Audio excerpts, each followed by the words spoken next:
भारत की राजधानी दिल्ली के राजनीतिक गलियारों में इस समय एक ऐसी हलचल मची हुई है जिसकी गूंज देश के कोने कोने तक पहुंच रही है। यह हलचल देश के लगभग 78 लाख ईपीएस 95 पेंशन भोगियों की दशकों पुरानी मांगों को लेकर है।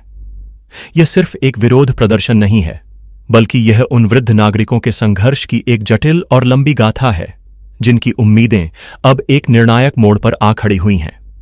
इस पूरे आंदोलन के केंद्र में अब सीधे प्रधानमंत्री कार्यालय आ गया है, जिसने इस पूरे मामले को एक नया और महत्वपूर्ण आयाम दे दिया है। यह आंदोलन सिर्फ पेंशन भोगियों का नहीं है, बल्कि इसे भारतीय मजदूर संघ जैसे देश के सबसे बड़े श्रमिक संगठनों और विभिन्न ट्रेड यूनियनों का भी पूरा समर्थन मिल रहा है।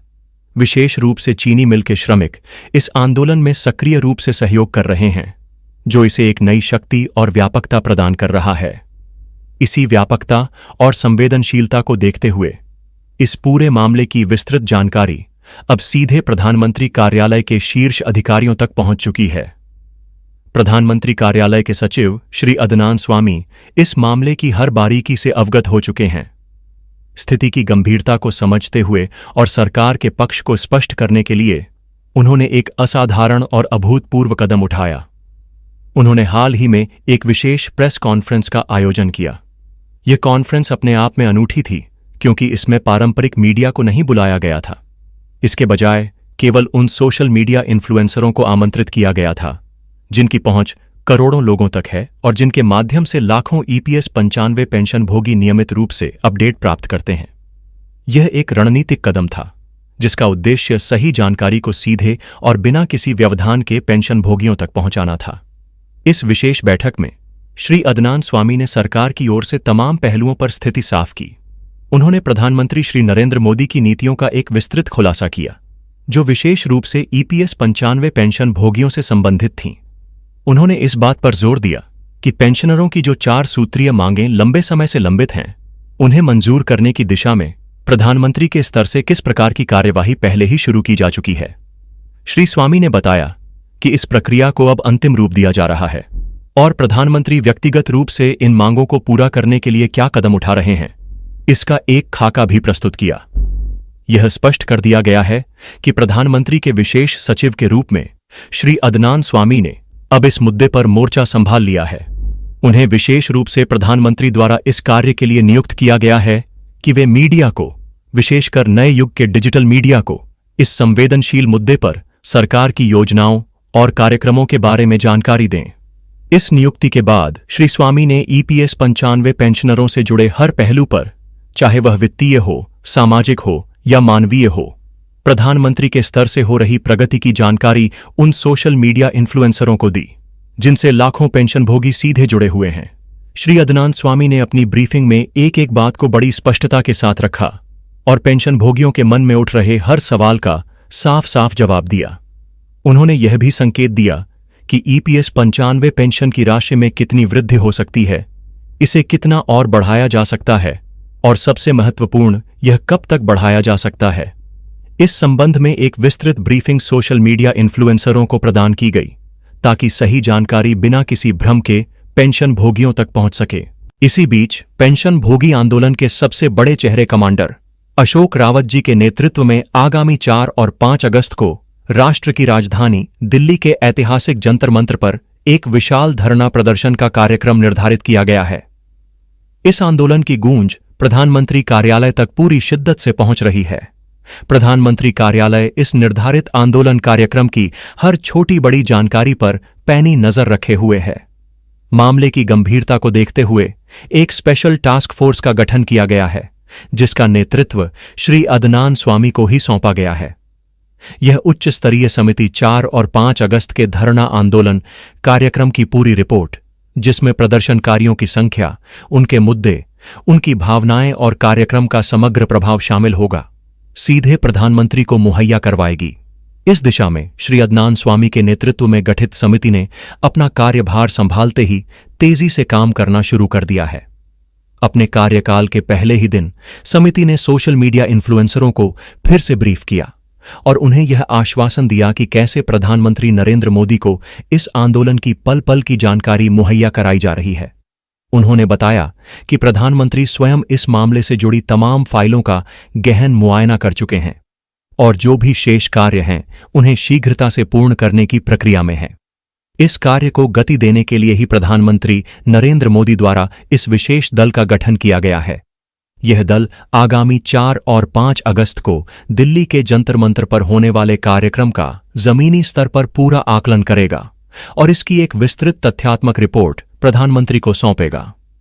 सूत्रों के अनुसार प्रधानमंत्री श्री नरेंद्र मोदी पहले से ही इस बात का मन बना चुके हैं कि ईपीएस 95 के पेंशनरों को उनका वाजिब हक मिलना चाहिए और उन्हें पूरा लाभ प्रदान किया जाना चाहिए। उनकी मंशा है कि पेंशन भोगियों की 4 सूत्रीय मांगों को, जिनमें न्यूनतम पेंशन में वृद्ध, महंगाई भत्ता और चिकित्सा सुविधाएं शामिल हैं, जल्द से जल्द मंजूर करते हुए इस पर अंतिम निर्णय ले लिया जाए। प्रधानमंत्री इन तमाम बातों का पहलू दर पहलू गहन अध्ययन करने के बाद ही कोई अंतिम फैसला लेने जा रहे हैं। लेकिन इसी बीच कमांडर अशोक रावत जी के नेतृत्व में इस देशव्यापी आंदोलन का आयोजन हो रहा है, जो मामले को एक नया आयाम दे रहा है। इस आंदोलन कार्यक्रम में देश भर से बड़ी संख्या में वरिष्ठ नागरिकों के पहुंचने की खबरें आ रही हैं, जो इस मुद्दे की व्यापकता और पेंशन भोगियों के दृढ़ संकल्प को दर्शाता है। इस स्थिति को देखते हुए प्रधानमंत्री नरेंद्र मोदी स्वयं यह चाहते हैं कि जब ईपीएस 95 के पेंशन भोगी अपनी मांगों को लेकर दिल्ली पहुंचें तो उनकी पूरी जानकारी और उनके पूरे कार्यक्रम का लेखा जोखा उन्हें प्रस्तुत किया जाए। वह यह भी चाहते हैं कि जब वह इस पर अपना अंतिम फैसला ले रहे हों तो इसकी पूरी जानकारी सही माध्यम से पेंशनरों तक भी पहुंचाई जाए। इस सरकार और पेंशन भोगियों के बीच संवाद की एक महत्वपूर्ण कड़ी के रूप में काम करने के लिए ही श्री अदनान स्वामी को नियुक्त किया गया है। यह लगभग तय माना जा रहा है कि श्री अदनान स्वामी अगस्त माह में ही पेंशन में होने वाली वृद्धि की पूरी और आधिकारिक जानकारी मीडिया को ब्रीफ करेंगे।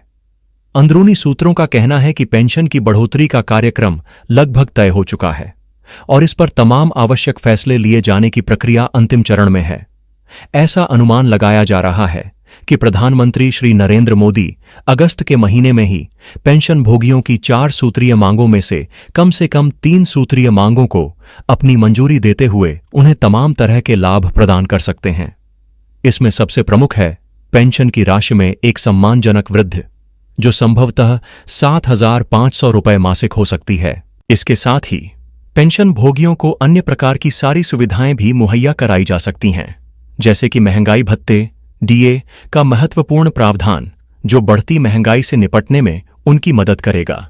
इसके अतिरिक्त मेडिकल सुविधाओं में पति या पत्नी को भी शामिल करने वाली नियमावली को मंजूरी दी जा सकती है, जो लाखों परिवारों के लिए एक बड़ी राहत होगी।